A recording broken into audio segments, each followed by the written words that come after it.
Thank you for having me. We have all probably heard the saying, live in the moment. But do we truly know what that means?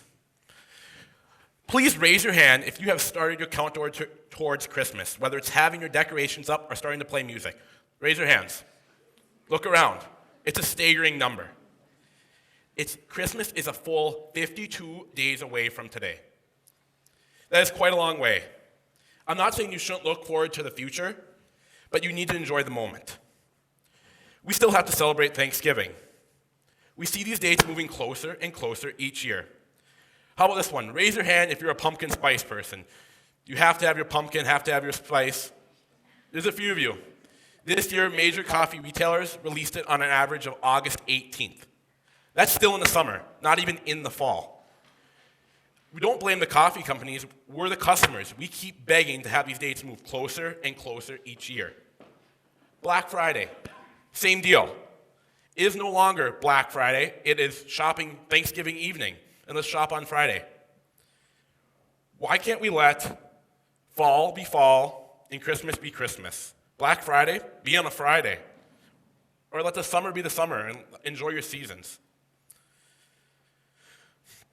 One of the perfect examples is the next one I'll use. Raise your hand if you're on a sports team currently or have been on a sports team. Most of us.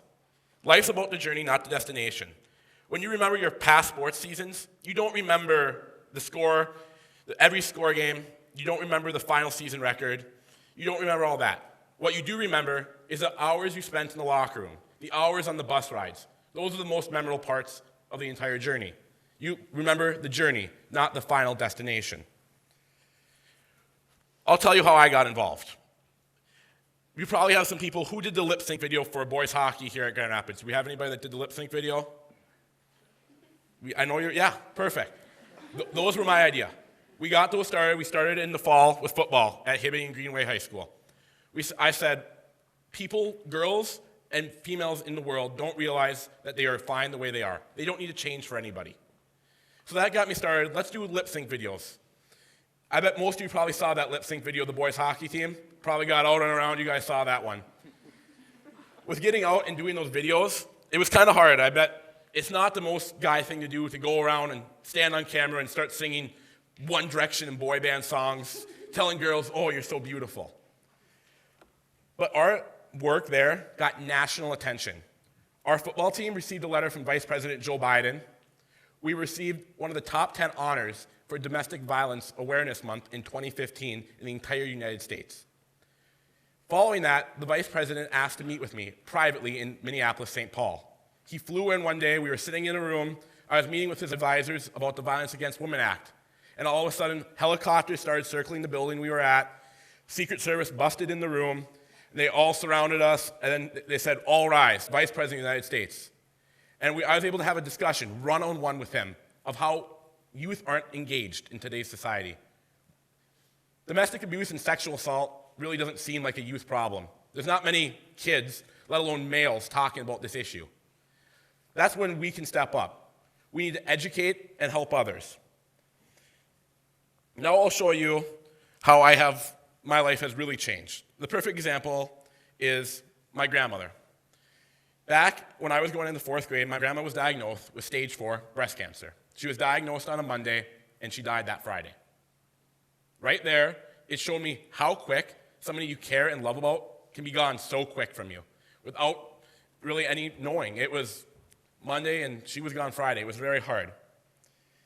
And it came up again, my summer going into 7th grade. My mom found out she was diagnosed also with stage 4 breast cancer. It was tough, but my mom said, we're always going to get through it. Her motto was, life's about the journey, not the destination. Luckily, she's here today sitting in the audience. She's a survivor. But I was able to go to some of her chemo treatments with her. It was a bigger room, about 8 chairs in it to get your treatments. And one of the days I went there with her, there was about 7 chairs in there. There was 7 chairs taken, 1 open. And I started talking to a man named George. George used to be a hairdresser barber at the local barbershop downtown. And we started talking. We talked for hours. It seemed like minutes. He would talk about everything, but he kept bringing it up. Look outside. Look at the window. Look at the beautiful sun outside. Isn't it just gorgeous? Or look at the flowers in the flower box. Those are just magnificent. he always highlighted how beautiful everything was. After going home that day, my mom was talking with me, and she said, you know, George only has a couple weeks to live. You could never tell by his demeanor in life. He was always so positive, always so happy, and focusing on the positive in life. It was a very big moment in my life, showing that even though things may not be going the best, things may not seem that they're going to be okay, you just need to focus on the positive. There's going to be a good outlook no matter what happens. As I leave you today, I want to leave you with one of my favorite quotes by Eleanor Roosevelt. Yesterday is history, tomorrow is a mystery, today is a gift. Thank you.